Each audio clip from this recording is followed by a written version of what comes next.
Inshuti mukomeje guhitamo ibiganiro byacu turabasuhuje aho muri yose kwisi tubaha ikaze kuri Rwanda Today Hope. Reka duhuze umurongo wacu na radio Ijwi Ry'Amerika maze tubagezeho amakuru y'Ijwi Ry'Amerika mukunda muri benshi ntimucikwe.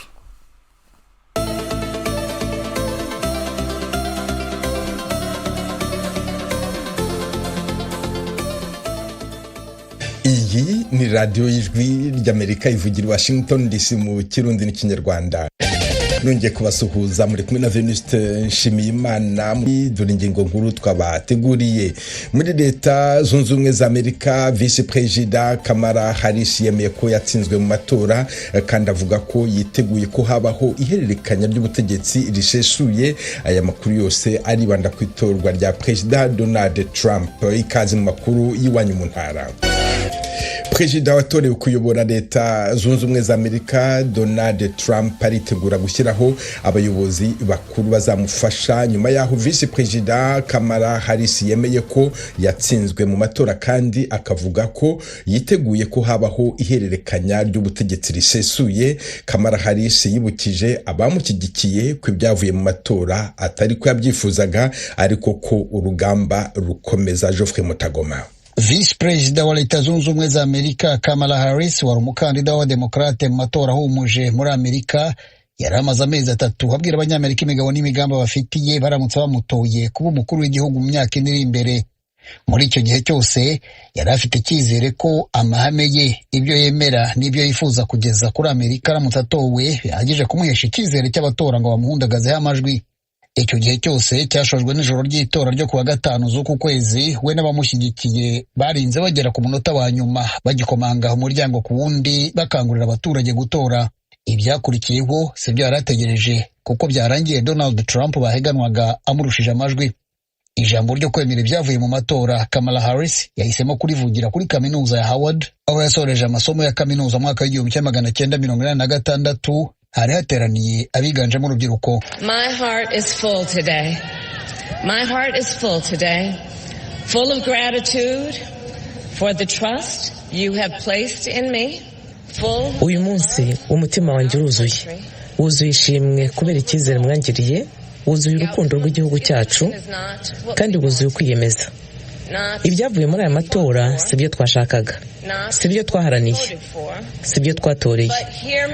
Ariko mu nyumve nimvuga ngo urumuri rw'isezerano ry'Amerika ruzahora rwaka.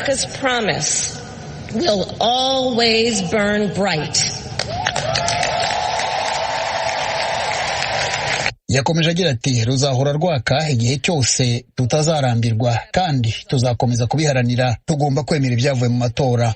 Uyu munsi navuganye n'uwatorewe kuzaba perezida, ndamukeza kandi ndamubwiye ko tuzamufasha we nabo bazakorana mu byerekeye guhererekanya ububasha kandi ko tuzahererekanya ububasha mu mahoro. Kamala Harris yavuze ko yahisemo gushimangira ko mu ihame rya demokarasi ya Amerika utsinzwe amatora agomba kwemera ibyavuyemo. Ati uko niko konyine demokarasi itandukana n'igitugu kandi ushaka icyizere cya rubanda agomba kugiharanira. Ariko iki cyizere cya rubanda Kamala yavugaga nticyashoboye kugaragara mu majwi ya rubanda yifuzaga. Trump watsinze amatora yahuye na byinshi bituma isura itagaragara neza muri rubanda. Inshuro ebyiri zose inteko ishinga amategeko ya Amerika yatoye yemeza ko akurikiranwa. Inshuro enye zose yerezwa ibyaha nshinjabyaha, ahamwa n'ibyaha bishingiye ku gitsina no gusebanya. Mu kwezi kwa 5 yabaye perezida wa mbere wa Amerika wahamijwe icyaha nshinjabyaha n'urukiko rwa New York rwamuhamyaga ibyaha 34 byo kuriganya inyandiko z'ubucuruzi agamije guhisha amafaranga yahonze umugore uzwi mu filimi z'imibonano mpuzabitsina. Inzira ya politike yasaga nk'irangiye ubwo yangaga kwemera ko yatsinzwe amatora mu mwaka wa 2021 ku itariki 6 z'ukwezi kwa mbere, igihe amatsinda y'abamushyigikiye yagabaga ibitero ku ngoro y'inteko ishinga amategeko ya Amerika. Yitwikiriye ibihangayikishije abatora, cyane cyane izamuka ry'ibiciro n'ibyo yavugaga adafitiye gihamya ko urugero rw'ibyaha rugenda ruzamuka muri Amerika kubera abimukira binjira hadakurikijwe amategeko. Byose bituma atsinda Kamala Harris mu buryo butunguranye. Abahanga mu bya politike babonye yuko kuba Kamala Harris yahisemo kuvugira ubutumwa bwe kuri Universite ya Howard aho yize ahubwira biganjemo urubyiruko bwari ubutumwa bukomeye haba kuri urwo rubyiruko cyangwa muri politiki ya Amerika. The fight for our freedom will take hard work, but like I always say, we like hard work. Urakoze Geoffrey Mutagoma. Nibyo koko intsinzi ya Donald Trump yongeye kumuhesha kwicara ku ntebe y'umukuru w'igihugu muri manda ya kabiri. Inkuru nayo mugezwaho na Geoffrey Mutagoma. Abantu barirwa muri za miliyoni bagize uruhare muri aya matora biteguye kwakira ubutegetsi bufite icyerekezo gishobora guha akazi katoroshye inzego za demokarasi imbere muri Amerika no hanze yayo. Trump w'imyaka 78 asuye muri presidansi ya Amerika nyuma y'intsinzi yabanjirijwe no kwiyamamaza yagiye avugamo amagambo akarishye yaba yaratumye ubumwe bw'abaturage imbere mu gihugu buhungabana. Intsinzi ye kandi ije ikurikira icyemezo cy'abademokarate cyabaye ku munota wa nyuma cyo gusimbuza Joe Biden wari umukandida w'iri shyaka rikemeza Kamala Harris mu kwezi kwa karindwi. Donald Trump kandi atsinze amatora nyuma y'uko ubuzima bwe bugezwa amajanja inshuro ebyiri zose n'abashakaga kumwivugana. Trump atsinze amatora mu gihe yahuye na byinshi bituma isura ye itagaragara neza muri rubanda. Mu kwezi kwa gatanu yabaye perezida wa mbere wa Amerika wahamijwe icyaha nshinjabyaha n'urukiko rwa New York kumuhamya ibyaha 34. Inzira ya politiki yakemanzwe cyane mu mwaka wa 2021 ku itariki ya 6 z'ukwezi kwa mbere, ubwo abari bamushyigikiye bigabizaga inteko ishinga amategeko ya Amerika mu bitero bigamije guhakana yuko atari yatsinzwe amatora. Hejuru y'ibyo byose akaba yaritwaje ibihangayikishije abanyamerika benshi, cyane cyane ibijyanye n'ibiciro n'ibyo yavugaga ko urugero rw'ibyaha rugenda ruzamuka muri Amerika nyamara atabifitiye ibihamya, ariko byose akabigereka kubimukira. Hasigaye kureba icyo ubutegetsi bwa Trump wa kabiri buhishiye Amerika. Urakoze Geoffrey Mutagoma. Ishyaka ry'abarepublikani rifite ubwiganze muri Sena mu nteko nshingamategeko, amajwi amaze kubarurwa arashyira imbere ishyaka ry'abarepublikani. Mugenzi wacu Frederic Nkundikije avuganye na Leonce Hakizimana ukurikiranira hafi politiki ya Amerika amubwira uko abona intsinzi ya Donald Trump. Abanyamerika bangaha mu karere ka Chicago twese twarumiwe nk'uko abandi banyagihugu bose ba Amerika bumiwe, kuko ni ibintu bataziga. N'abashigikiye Trump nabo nyene byarabatangaje, ntibari baziga yuko amatora batsinda kujya ibintu bafana bakukumvye vyose, amahita yose bataziga gutsinda barayatsinze. Donc ni intsinzi ikomeye cyane kuri Trump, kandi nibaza yuko ari ikintu kimeze nk'igica inguvu abademokrate yuko ntibazi ko batsimbwa. Wihweje amakuru yariko aratangazwa imbere yaho n'ibinyamakuru bitandukanye, eka n'abahinga bakurikirana cyane rwose ivyerekeye amatora bavuga ko abo bategetsi basa n'abanganya amajwi. Kubona ibinyamakuru eka n'abo bahinga bose barihenze mu bivuga kuri iki? Ivyo ni ibintu washaka bamwe baravyinuba, kuko ntibwa mbere bihenze. Mu bihumbi 2016 naho nyene bari bihenze. Urumva naho nyene bavuga ko Hillary azotsinda Trump, mugabo murazi uko vyagenze, Trump yaciye atsinda. Mugabo nibaza ikintu gikuru nyamukuru nico baca n'ingene abantu bagiye kubandanya baraba ingene politiki igenda muri Amerika, bagasubira kuraba neza yuko bagira amasondaje, kuko nibaza ko uko bakora bakwiye guhindura. Ndibaza ko bazohindura uko babonye yuko kumbe ivyo bikoresho bakoresha bitakibajanye n'ibihe vya none. Ku bwanyu mwihweje ivyo abanyamerika bagona ibintu abademokrate bagiye guhindura n'ibihe?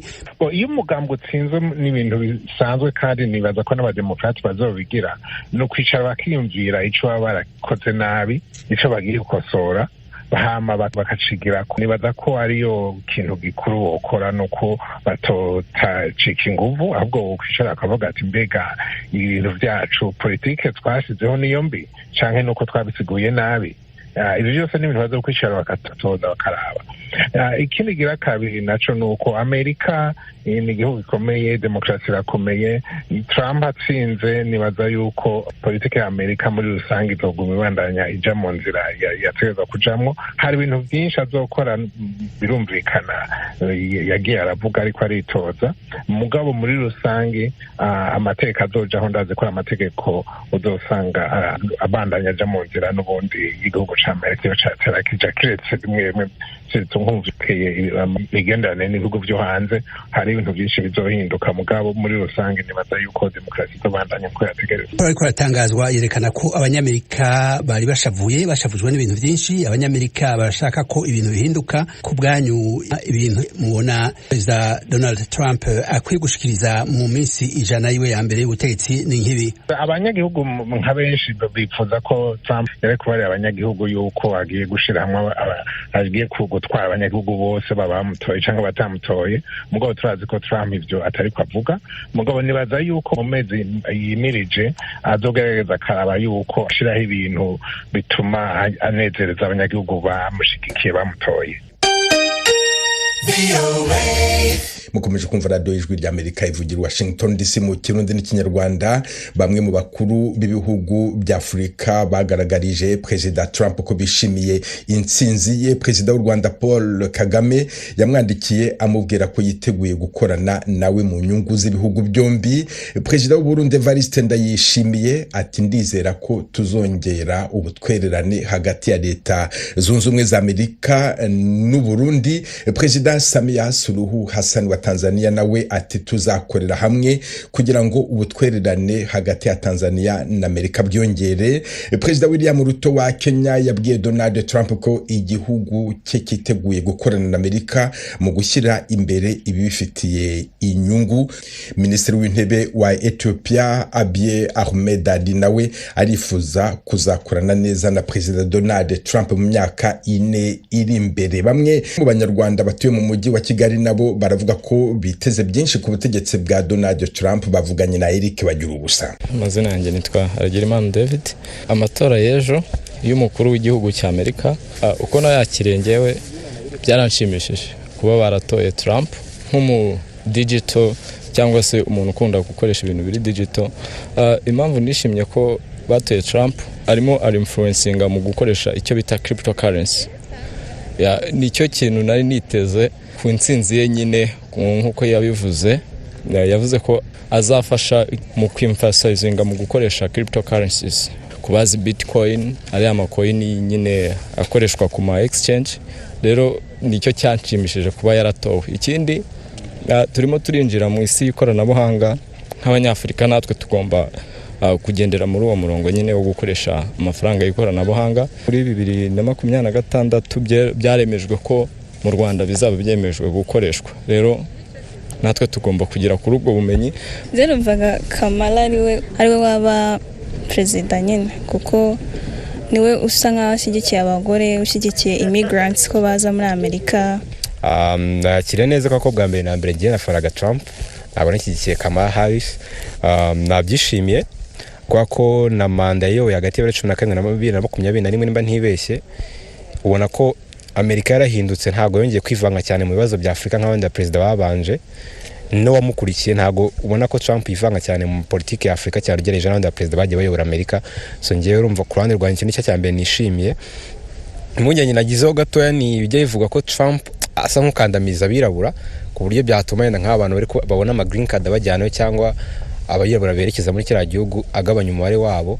Niyo mpungenge nagira, ndetse ko ndagenda afite na gahunda yo kujya kubayo. Kuba yatsinze Donald Trump ni by'ingenzi cyane, kubera ko ubusanzwe nyine ni perezida ushaka kwihutisha ibintu by'iterambere, akakoreshwa mu mafaranga y'ikoranabuhanga n'ibindi. Nibyo ngiye muzeho cyane, ari gushira imbere.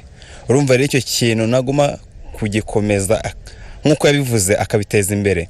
Urumva n'ibindi bihugu byinshi, kuko igihugu gikomeye gifite ikintu kiri kugenderaho, n'ibindi bihugu bisa nkaho bikurikira. Urumva rero natwe ibindi bihugu byinshi bizahita bitangira gukoresha iryo faranga ku buryo bworoshye ikoranabuhanga, bizatuma ubukungu bw'igihugu bwiyongera ndetse n'abantu ubukene bugabanuke.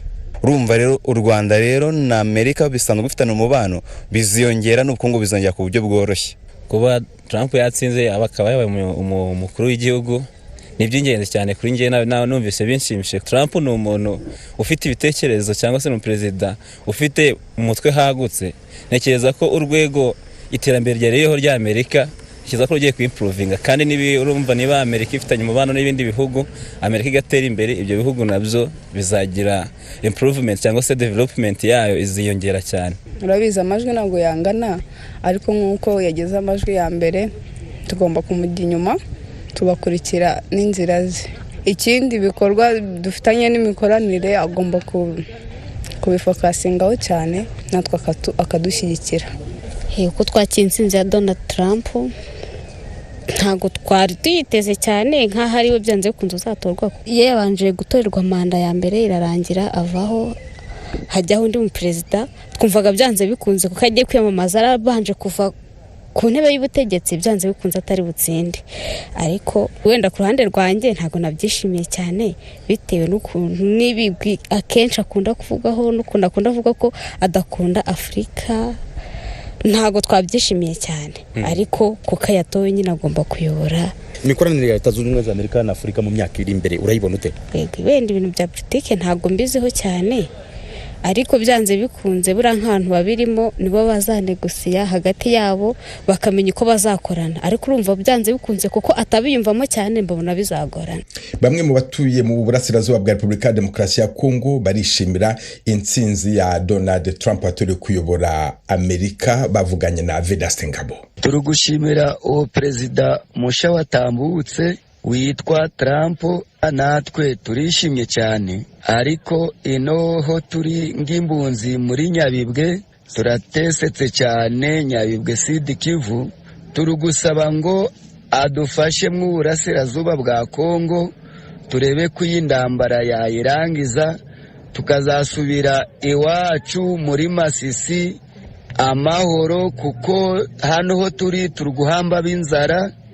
Mbega turababaye cyane. Itsinda rya Donald Trump ku presidansi ya Amerika twabyakiriye neza cyane n'ibyishimo byinshi twebwe nk'abakongomani, cyane cyane abatuye mu burasirazuba bwa Kongo, intara ya Sud Kivu, Nord Kivu ndetse na Zaituri.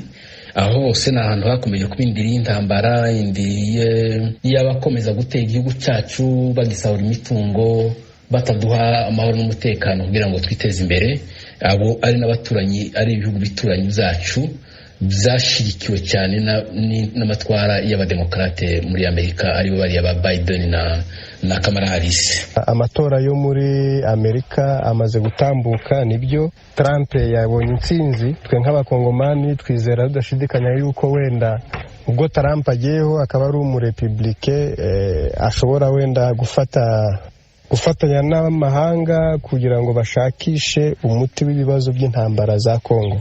Tuzi neza yuko ubuyobozi bwari buriho batashaka kwisobanura neza, kuba claire ku bibazo biriho, ariko mfite n'ibyiringiro ko Trump ntabwo nawe yabura ibintu byo yashyira mu bikorwa bye byiza yakora mu isi. Akeka yuko ikibazo cya Kongo ashobora kugifatira ingamba.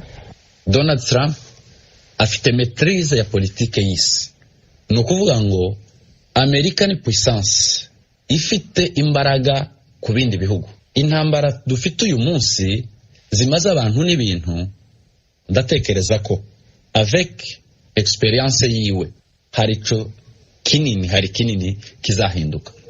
Intambara ziri za Israel, intambara za Russia na Ukraine, kugera iwacu mu bihugu by'ibiyaga bigari, uko ibihugu bikomeza kugenda byurirana bitana ba mwana, ndatekereza ko hari kizahinduka.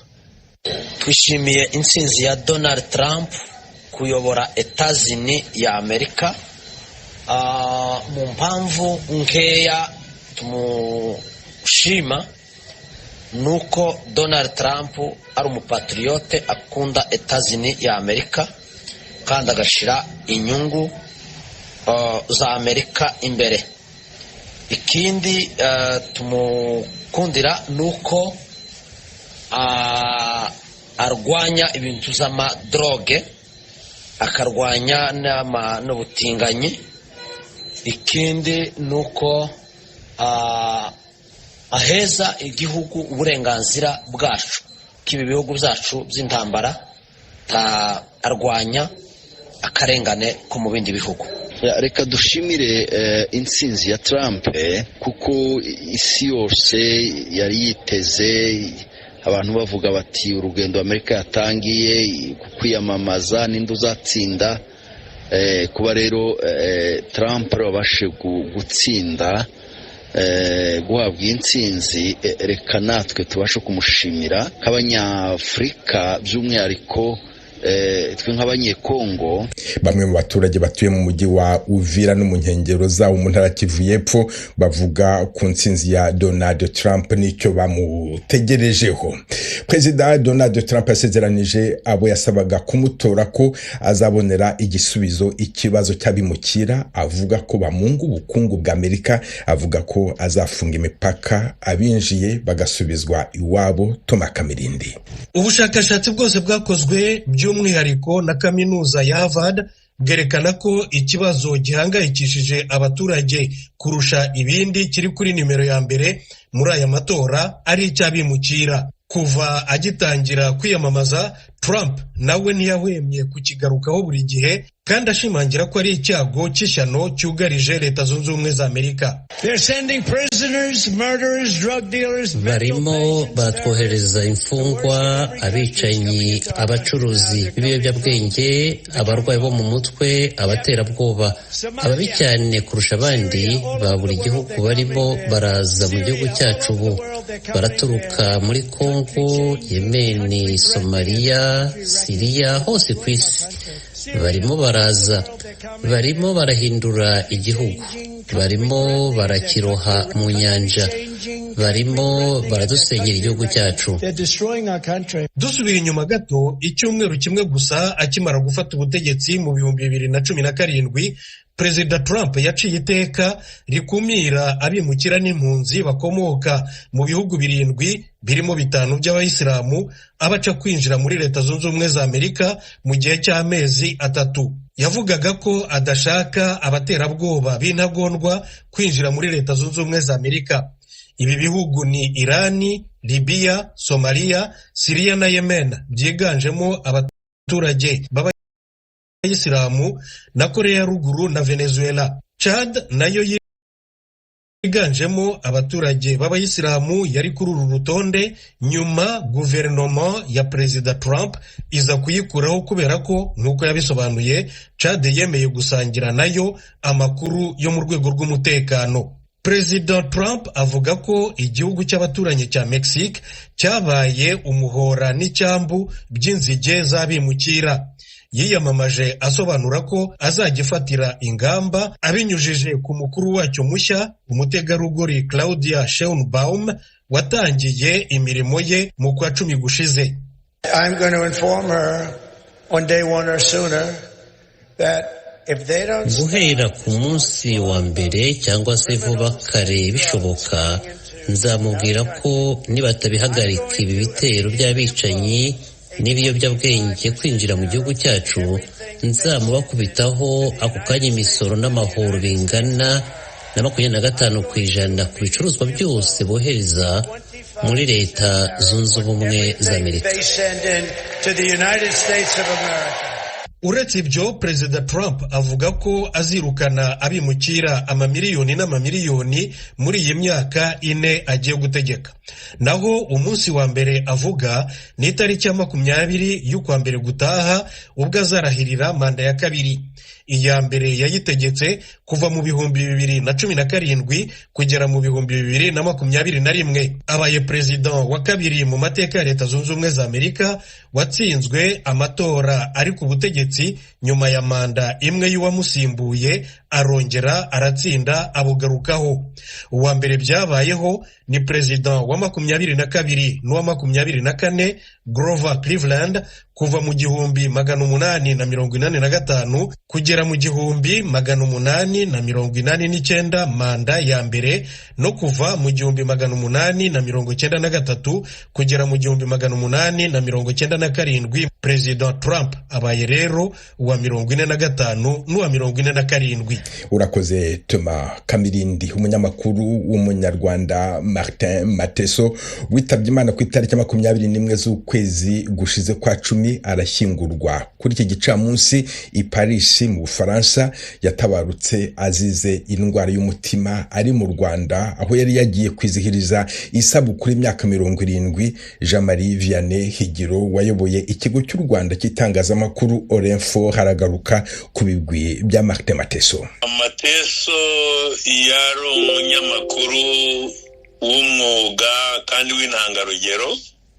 Abandi banyamakuru n'abamuzi bose bakundaga ku buryo umunsi wo kumushyingura twavuga ko ari ukwishimira ubuzima yagize, ndavuga celebration, ubuzima yagize kandi n'akazi yakoze mu Rwanda no mu mahanga. Nge namumenye imyaka myinshi, mbona ari umukozi mwiza, umukozi ukunda akazi ke, ukunda n'igihugu cye, ubana neza n'abandi banyamakuru bakorana, uza ku kazi ubona yishimye kandi yubaha n'abantu. Ubwo rero ngewe ndumva umunsi wo kumuherekeza ari umunsi twavuga ko mu gifaransa ari celebration y'ubuzima bwa Martin Mateso, ni ukuvuga gushima ibikorwa yasize mu Rwanda n'ahandi yarabaye aho ngaho mu Bufaransa. Niba nkumva neza uyu munsi urasezera ku muntu wamenye, umuntu wategetse, umuntu wayoboye, umuntu wabanye nawe ukamubona ari umunyamakuru mu bihe bikomeye by'itangazamakuru mu Rwanda. Martin Mateso watabarutse uyu munsi duherekeza dusezeraho, wowe nka Jean-Marie Vianney Higiro umusezeraho, niki kintu usigaranye gikomeye kuri uwo munyamakuru uvuga ko ari intangarugero? Icyo nsigaranye gikomeye nuko asize yubatse izina mu mateka y'itangazamakuru ryo mu Rwanda. Mateso yakoze kuri Radio Rwanda igihe kirekire mu makuru y'ururimi rw'igifaransa. Igihe televiziyo yatangiraga, Mateso ndi mu bahitagamo abantu bajya kwiga ibya televiziyo. Icyo gihe Mateso nta nubwo twagomba kumukoresha ikizamini kuko twari dusanzwe tumuzi, tuzi ubushobozi bwe, tuzi imikorere ye, ku buryo twahereye ko tumuhitamo kugira ngo nyine abere intangarugero abakozi bashya bo kuri televiziyo y'u Rwanda. Ubwo rero icyo tumwibukiraho ni iryo zina yubatse ryo kuba umunyamwuga w'intangarugero kuri televiziyo, kuri Radio Rwanda no kuri televiziyo y'u Rwanda. Mateso yari umunyamakuru w'umunyamwuga, ntabwo mu bihe bigoye twanyuzemo, usubiye no mu biganiro intuza byakozwe icyo gihe, ntabwo Mateso yigeze avuga ngo arakora ibiganiro birengera umunyapolitiki uyu n'uyu cyangwa se ishyaka riniri. Yakoraga kinyamwuga, umuntu w'amakuru w'umunyamwuga, ntabwo yigira umuntu w'umurwanashyaka ugerageza gushyigikira ibitekerezo by'ishyaka, atangaza inkuru nyine nk'uko ibintu yabibonye kugira ngo n'abandi baturage bamwumva bashobore kwihitiramo. Uko rero niko muzi ngewe. Jean-Marie Vianney Higiro ayoboye ikigo cy'u Rwanda cy'itangazamakuru Orinfo hasezera ku munyamakuru Martin Mateso. Ni hano dusoreje amakuru y'Iwanyu mu Ntara. Mwakoze kudutega amatwi, dukomeje kandi gahunda yo gusigasira umuco karande n'ururimi gakondo. Dore umugani uyu munsi, nyir'umuringa yaje utega ukuboko. Umunsi mwiza, mwari kumwe na Venuste Nshimiyimana.